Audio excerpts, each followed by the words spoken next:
Hey, what's up? Tony G here with FB Game Changer. Today I got a really powerful training coaching for you guys.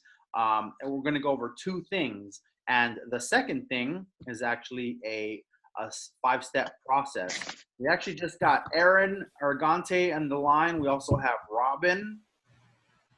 What's up, buddy? How you doing? Doing well, man. Just got home not too long ago. Had a few meetings. Had a few meetings today. Been pretty busy.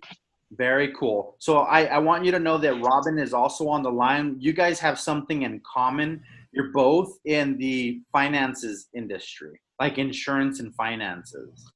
It's pretty cool. So today I'm going to be Okay. using both of you guys for an example and with your industry. Does that sound good? Yeah, sounds great. Cool. Let's do it. Hi, Aaron. Hi, Robin. Right on, guys. So you guys you have a lot in common. It's kind of a trip. But I'm going to go ahead and get started. So today's training has to do with,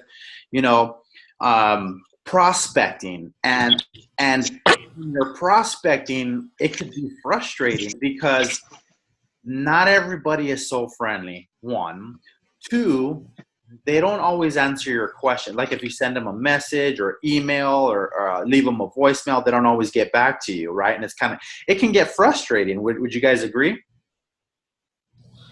Definitely. Yeah. Yeah, it was very frustrating for me in the past. And so I have a strategy. It's called attraction marketing, and it basically teaches you how to generate clients without you having to go out and bust your ass trying to prospect. And because it could be so frustrating. So wouldn't it be cool if people actually chased you down instead of them, or instead of you chasing them down? That would be pretty cool, right? Definitely. Yeah, that'd be ideal. That would be ideal. So I want you guys both to know something. This attraction marketing strategy works so freaking well that it actually worked on both of you guys. So it works on smart people too. Right. So if you remember how we came in communication, I never bugged you guys. I never went out and try to pitch you guys. You actually reached out to, we were chatting, you reached out to me and you both wanted to join my coaching program. Before we even talked, you had interest in my coaching program and you wanted to learn how to generate more clients on Facebook. Do you guys remember that feeling? Yep. Yeah, I do. Yeah, see, so it works really well. So I want you guys to know that I performed a formula, and it's all friendly, it's all good. Obviously, you didn't feel uncomfortable, and that's why you're here on this call, because it worked really well. And so if I'm going to teach you guys how you can figure out the magic formula to get people to chase you down instead of you chasing them down. It's called attraction marketing. So make sure you have a pen and paper, because I'm going to go over some really good value and you want to take a lot of notes. The second thing we're going to go over is called the collaborative close. I learned this from a gentleman by the name of Frank Kern. He's actually located in San Diego, and he's doing about I think he mentioned about 170,000 per month, right, by using this collaborative close. And what's a collaborative close? Well, we pitch people, and then it's time to close them, right? And sometimes it's hard and it's like, damn, I didn't close them. So this is a 5-step process. It's a formula to help you close the deal without feeling like a gnarly salesman or annoying salesman or pushy or anything like that. And people are going to come to you. So I'm going to teach you how to get people to come to you, and I'm going to teach you how to close the sale. That sound pretty good, guys? Cool. Great. Yeah, it's great. I really love this strategy. It's worked for me big time. I've used it over and over and over. The attraction marketing is how I built my business. I have different ways of closing clients. And I want to let you know that recently I learned the collaborative close. And guys, it is fire. So I'm going to go ahead and jump right in, okay? So the first thing we want to go over is called attraction marketing. Write that down. And you may have heard me talk about this before. I mix it in with sniper marketing, right? So actually what comes first is going to be sniper marketing. And then I reel them in with attraction marketing. So here's how it goes. Sniper marketing is kind of like what it sounds like, a sniper. So you need to build a client avatar and figure out who your ideal client is. And it's going to have to do with demographics, age, gender, and even deeper than that, like their pains and their struggles. And you want to like zone in on these types of people, because anybody else is just kind of like, throwing some shit on the wall and see what sticks, right? And so this strategy is like, when I'll give you an example. If I'm targeting plumbing contractors, and there's a bunch of plumbing contractors, and some guys have a small shop and some guys have a big shop. But if I have a ticket sale for $50,000 and I got a room full of plumbing contractors, not everybody's going to buy, right? So what I do is I use sniper marketing. I filter them out by asking them very specific questions. Go ahead, Robin. Oh, I couldn't hear what you said. You blanked off. Okay, so what I was saying is that you want to use sniper marketing, and the way to do it is by filtering out, like you want to, whether it's asking questions or just doing some research about who your ideal client avatar is, and only target them. Like Aaron, we had an example with you not too long ago. We were talking about targeting. You want to help out the church niche, right? Like if you can help people at church, that would be great. And it's like, that's awesome. I've helped people with that strategy, and oh my gosh, does it work big time? You just got to do it a certain way. So I was giving an example right before you said something, Robin, about one of my examples. Like if I'm targeting a plumbing contractors and I have a $50,000 coaching ticket, like I'm charging them $50,000 for coaching, and I have a room full of plumbers. Some guys have small shops and a few guys, maybe no guys, just a helper. And some plumbing contractors have really big shops, like 10 plumbers, 20 plumbers, even up to 100 plumbers, right? So who's going to be able to afford my $50,000 ticket? It's not the guy with a one-man team and an apprentice. There's no way he's going to freak out on $50,000, right?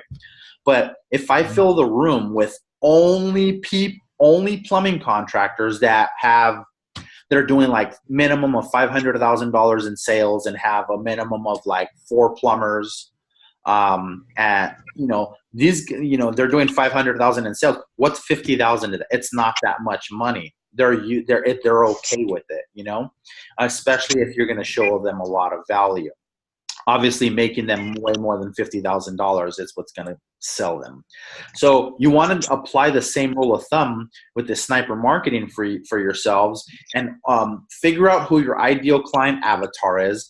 Actually write it down and kick out the people that you don't want. And who don't you want? The people that are going to say no. So for example, if you're offering like life insurance, who cares about their life the most? Parents do, because they know that like if they die, then their family is going to be left with what? Nothing. That's scary, right? So in their mind, they're going, man, I need my family to be okay. So you're better off targeting a married couple versus like an 18-year-old. An 18-year-old he has no idea how important life insurance is. Do you agree? Exactly. Yeah. So, maybe you want to put your client avatar at like 30 years plus, or a married person, whether it's a man or a woman, or some people that have kids. You want to build out your client avatar and only talk to these kinds of people. The reason I say only is because they are more likely to say yes.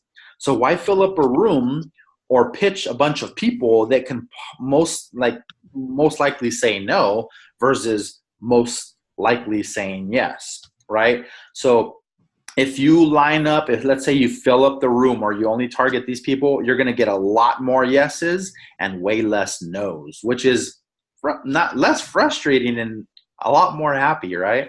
So make sure you know who your ideal client avatar is and perform your sniper marketing. Only only zoom in on them. Anybody else, they can fall through the cracks and take your service. You don't want to leave money on the table.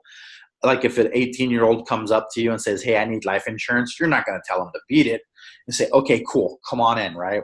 But that rarely happens. But do you ever get a married man, 35 years old with 4 kids asking you, hey, I need life insurance? Yeah, that's kind of common. Yeah. You know, you guys are thinking about it. So that you guys get the point, right? Yeah. Cool. So that's how you perform sniper marketing. Now, the next thing is once you actually got that list down, you're going to want to perform what I call attraction marketing. I got somebody's. You want to perform attraction marketing. And this is what's going to make people come to you instead of you go to them. And you're going to do this via Facebook. So I'm going to teach you how to do this on Facebook. You can perform these strategies in real life. You can do them on LinkedIn. You can do them on any social media platform where you can communicate with people and they can see you, like if you do videos and stuff like that. But Facebook is what we're here for. The name of my company is called FB Game Changer. FB doesn't stand for anything else other than Facebook. So teaching you guys how to generate more clients. So just imagine if you get people coming to you asking you questions about your service. That you're going to sell more clients, right? Right. Yeah, way more.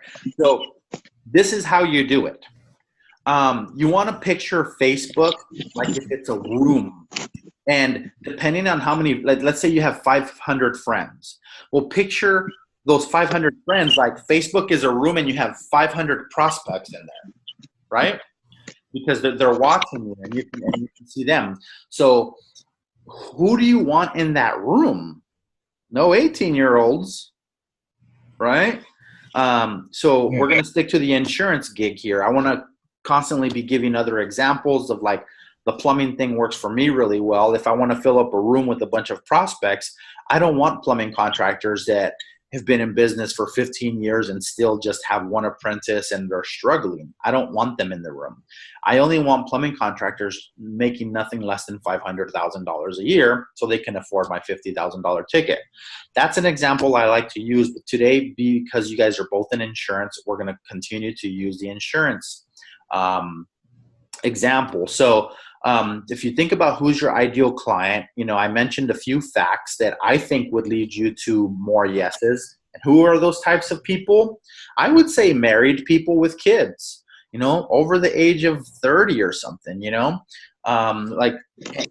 the older they get, it seems like we all take life a little more serious. Like when I was 18, I wasn't thinking about life insurance, but I got 2 little girls now. So I'm like, damn, dude. And my wife doesn't work. It's me, right? It's just me providing for everything. So if I pass away, what's going to happen? My wife's going to struggle with my 2 daughters big time. But if I have a life insurance, then she's going to be set for a certain amount of time and get on her feet, do whatever she needs to do to move forward. So, I'm your ideal client, especially like if you have, and then you want them to also be able to afford it, right? And not be like totally choking on paying your bill. So if the life insurance is costing, let's say, I think I pay like $72 a month. Let's say let's just say it's a little bit more. Let's say it's $100 a month. You don't want people to feel like, oh my gosh, I can't pay $100 a month. So you want to target people that already make a certain amount of money, professionals, right? So then you would target people like, okay, they got to be married, they got to have kids, and they got to have a really good job making over I don't know. Everybody's definition of a good job is different. Mine is $100,000 plus. Anything under that is I would say 50 to 100 is a decent job. You know, under 50,000, I think that people are struggling. And I'm talking about San Diego though. So my city that I live in is very expensive. You know, you can make $40,000 living in Arizona and be just fine. But in San Diego, man, it's expensive here, right, Aaron? Yeah, it is. It's very expensive here. I lived in Texas not too long ago. It's, you know, it's outrageous, the difference, you know, the cost of living. Outrageous is the right word, man. It's crazy. But we pay Yeah, it can be expensive here too. Because I'm between Baltimore and Annapolis, close to DC. So yeah, there's a lot of expenses here too. Right. So if you're targeting people in an expensive city, you don't want to target people that are making $20,000 a year. They're not going to be able to afford your service. But what if they're making 50 to 100,000? Or let's set the bar high. Let's say they have to be making over $100,000, which means you're going to run into professionals, which means they are not going to be tripping on $100, right? So, I mean, right. They're going to most likely be like, yeah, no problem. $100, that sounds cool. Like, to protect my family, I'm all about it. So you really, really, really want to nail down who your ideal client is and only chase them down. So enough of that. Attraction marketing, Facebook. Here's how you do it.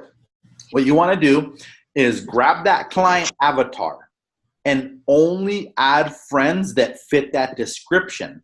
So if what I ended up doing is I ended up building a whole nother Facebook account and adding only people that fit my ideal client avatar. And guess what? You guys are one of them. You know what I'm saying? So we met different ways, but you both fit the description. Therefore, you guys were my friends on Facebook because you were my ideal client avatar. And then you were watching me, and I would just pop up on your news feed, and I would say attractive things, and you were attracted to me and my service and what I do. And so you ended up reaching out to me for one reason or another. And so that's what you want to do. All the friends that you're adding, you know, it's cool to have your parents and your sister and your cousin and all that good stuff, but they're, you know, they either already purchased your service or they're not gonna, because you've been in it for so long. By now they should have purchased it. So who's your ideal clients? Is going to be people around you. You know, we want to start off with our friends and family, but we run out of friends and family. Like, who do we prospect? Well, I'm telling you who to prospect. So what you want to do on Facebook is only add those types of people that fit your client avatar. And so what you want, here's what you want to do, is you want to post every day something to do with your personal life, because you can't just be posting about your business. People get annoyed by that. So, you know, I have that worksheet where it teaches you 7 different ways to post, right? So you want to post like something motivational in the morning. Then you want to post something, like, you know, you can post pictures, you can post a video, you can go Facebook Live. There's so many things that you can post, and there's so many different things you can post on Facebook. So you want to use all of them. Don't just post a bunch of like content or just typing and not using a picture and not using a video. You want to switch it up every time you post something, right? So sometimes you just want to type. Sometimes you want to add a picture. Sometimes you want to do a video. Sometimes you want to go Facebook Live, so on and so forth, right? And so you want to switch it up too. Like I said, post something about your family because people get to know you. And then post a lifestyle picture of you like surfing or at a cool bar or restaurant. That's a lifestyle picture. And they see that and they like it, which means they like you. And then finally you post something about your business, but you don't pitch anything. That's the secret. Don't pitch anything. You just educate people. Hey, did you know that, you know, life insurance only costs $72 a month for this gentleman? He's got 2 daughters and it's him and his wife, $72 a month. You know, that's my example. and I think the payout is like 150,000. It's not very, very high, but it's 150,000. So it's like, would you trade $72 a month for 150,000 just in case somebody passes away, whether it's myself or my wife? I said yes, and that's why I took on that plan. I was like, hell yeah, that's worth it to me. And my kids too, they're covered. I got 2 little girls, they're covered. And so if they pass away, I would get money, and God forbid that happen, but shit happens, right? And so like the funeral expenses would be covered. We all know somebody that had somebody that passed away and couldn't cover the funeral expenses. That shit is stressful. Start to do like all kinds of fundraisers and car washes and whatever you can to try to generate this money for the funeral services. And then they still have to worry about freaking making money. So that $150,000 cushion is good for me. It works for me, right? So if you guys were to go Facebook Live and talk about something like that, but you don't say, you don't have to pitch them. Hey, call me now if you want to blah, blah, blah, blah, blah. If people get tired of hearing that. So sometimes you just want to cut it short and that's it. Like don't even pitch anything. Just educate people. And when you educate people, they like you more. They trust you. So if you stating that statement, they got to get to know you, like you, and trust you. So by the way you're going to get them to know you, like, but the way you're going to get them to like you is if you post something cool on Facebook that they actually like. The way they're going to get to know you is if you post a personal picture of like you and your kids or you and your spouse or something, and you say, hey, it's my 10-year anniversary, or this is my whatever. You just want to explain something personal. They get to know you. And then when they trust you is when you educate them, right? So those are 3 different posts that you want to like constantly be posting on a daily basis. Seriously, on a daily basis, because I can post something on Facebook and I have 500 friends, but it doesn't mean that 500 people are going to see it. I heard a statistic that 7% of your Facebook friends sees your stuff. You can massage the Facebook algorithm and bring that number up if you do it right. So how do you do that? I'm going to tell you. The way you do that is by posting consistently and posting things that people like, love, share, comment. Why? Because Facebook sees that and they go, cool, people like this guy. People are sharing his comments. Did you know that Facebook tracks how many, like the difference between how many people like your post and how many people heart your post? That little red heart. Facebook sends me a message on my Facebook fan page and they say, hey, congratulations, you have 1,000 hearts. They track that stuff, dude. So it's like, okay, if there's a bunch of hearts, that means they love you.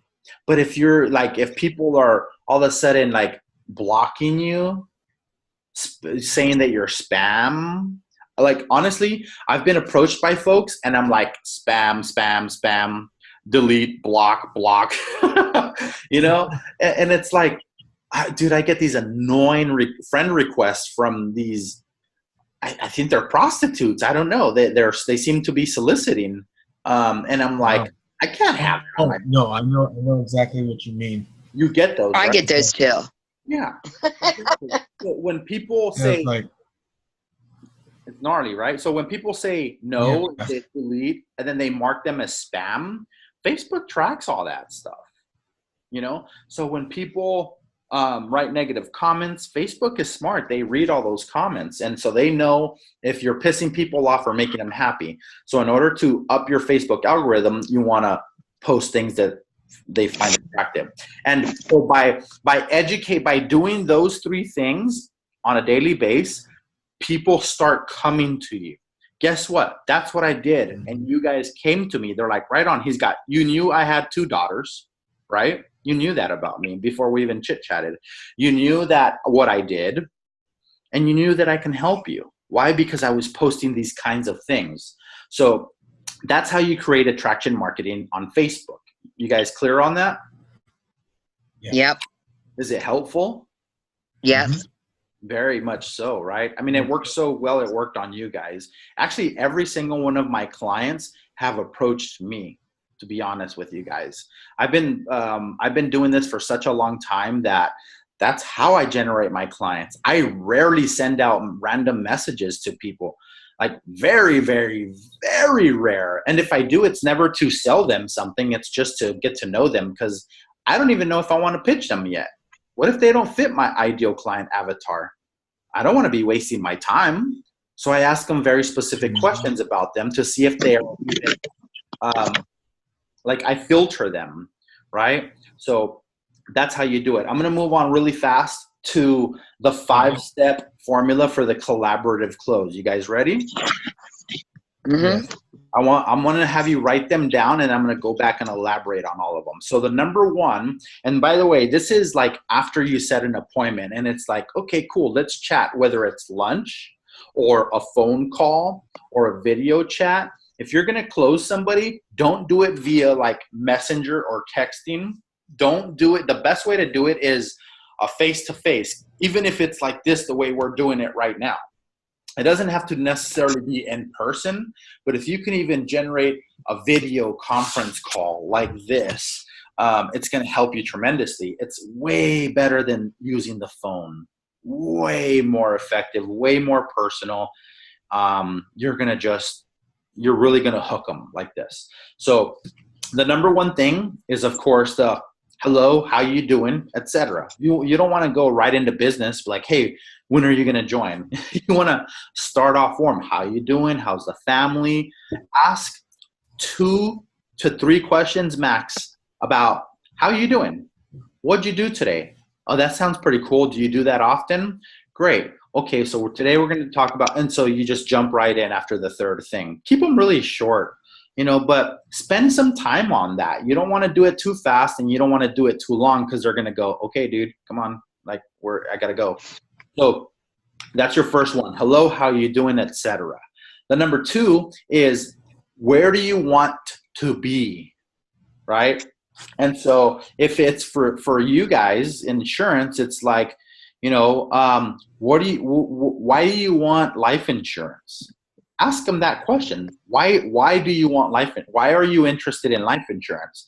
And they're going to tell you the reason. Well, if I pass away, blah, blah, blah. Let them spill the beans, right? And the third question is,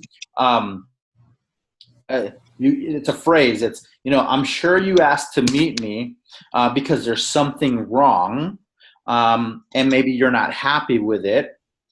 Can you tell me about it?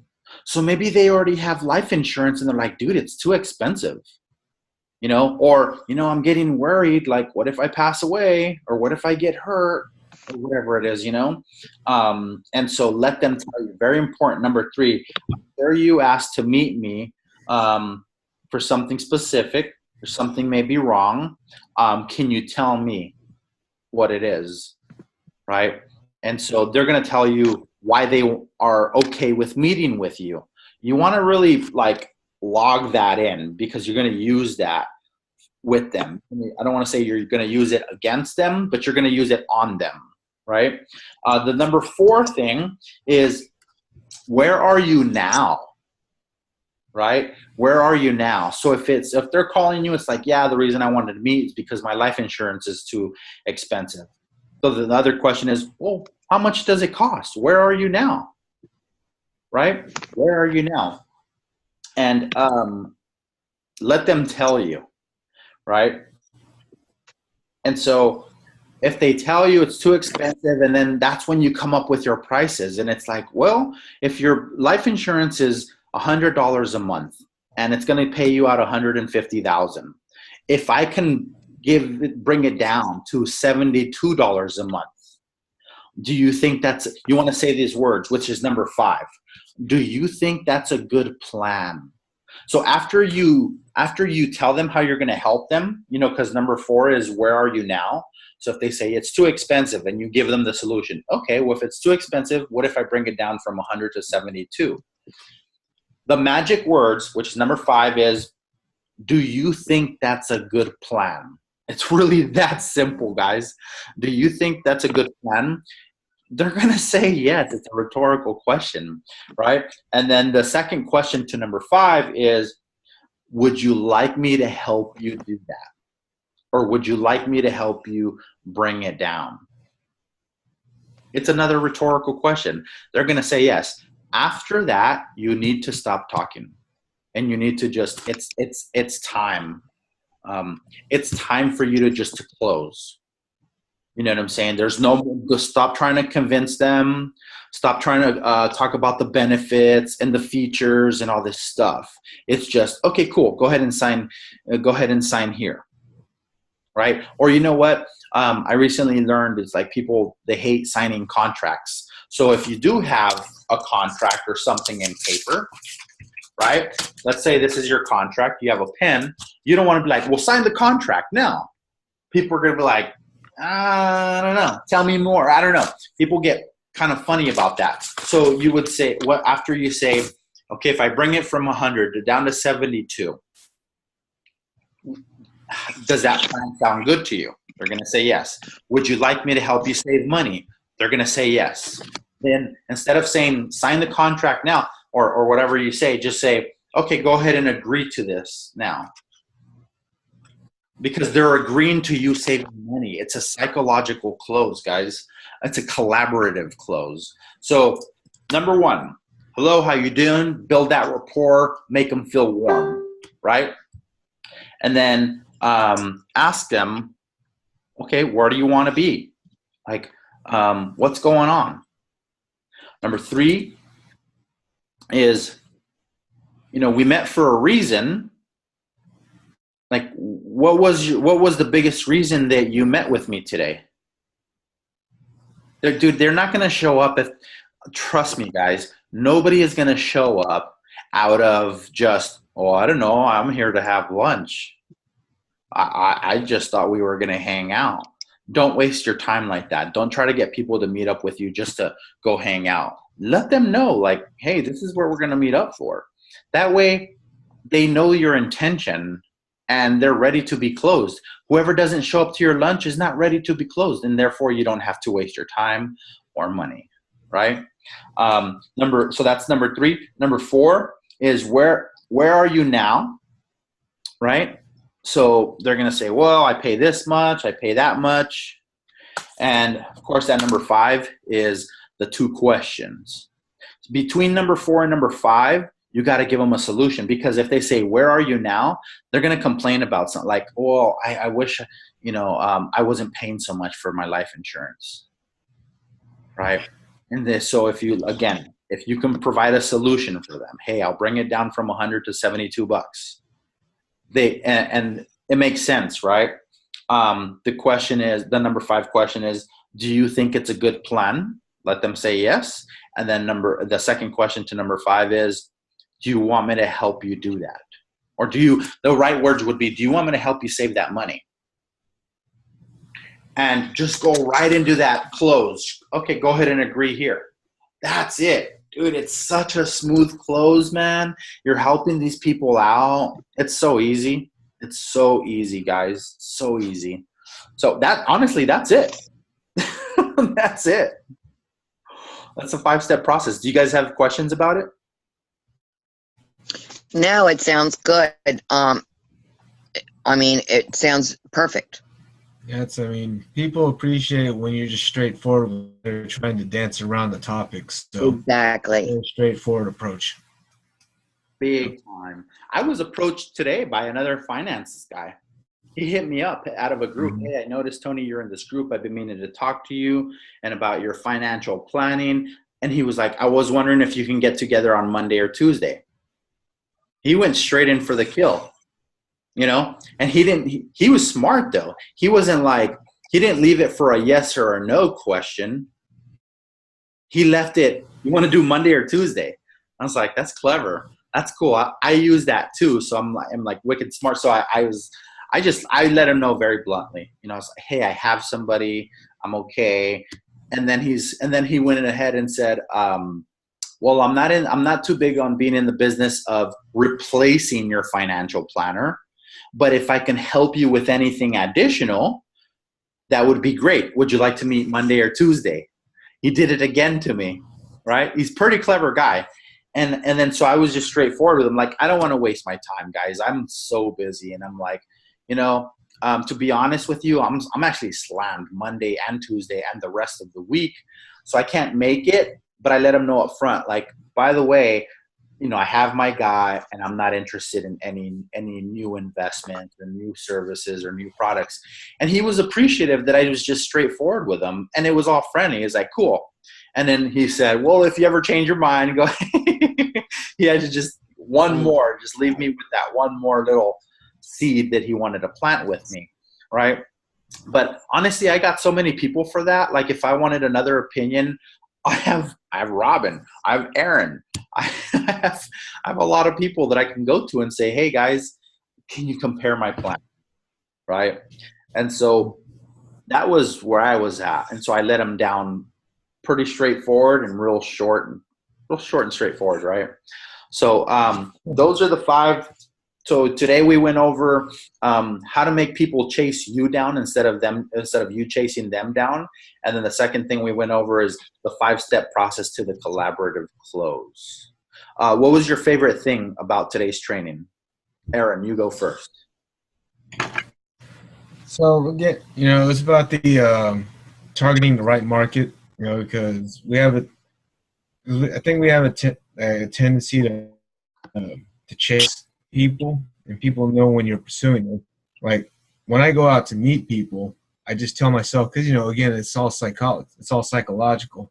Instead of saying, oh, I'm going to go prospect people, no, I'm just going to go have a conversation with people. Because it's like, for some people, they just want to talk to somebody else, and that opens up different avenues. It can go either way. I could go towards a business partnership side, I can go towards a clientele side. You just go towards, hey, this was a great conversation, let's catch up again, because again, it goes back to what you said, which, trust, and then work with you. Like, they want to get to like you, know you, and trust you. Yeah. Like, know, and trust. Like, know, and trust. Yeah. So that's good. I'm glad you're taking that with you today. Hey, Robin, what was your favorite thing about today's coaching? Oh my gosh, I liked it all. I liked the attraction marketing, and that helped a lot with who I need to attract, and instead of chasing the smaller people, the people that I know that are really going to be interested, and not waste my time on that. And then I love the closing because it's so simple, and that's how I was so successful in insurance, because I didn't say too much. I let them talk, but I let them get to know me first, because sometimes, like Aaron, it's like pulling teeth for somebody to even meet with you, and then you go meet with them and they're not even there. Mm-hmm. So I always make sure that I have a good rapport with them before I even go. Oh yeah, definitely. That's a really good point, Robin. That's a really good point. All right, guys, I'm going to go ahead and wrap it up. Today was definitely it's always short, but super powerful, very punchy. I always pack a big punch whenever I do these coachings and actually give you some stuff. I love formulas. Guys, this is like, I do too. This is like a recipe. You can be a shitty cook, but if you have a recipe, it's kind of hard to mess it up, right? Unless you can't read. That's good. Yeah, that's right. Unless you can't read, but you guys can read. I gave you a good formula. Go out, knock them out. If you generate some clients this week, I want you to go back into the Facebook Game Changer group and post it on there. Say, hey, this really worked.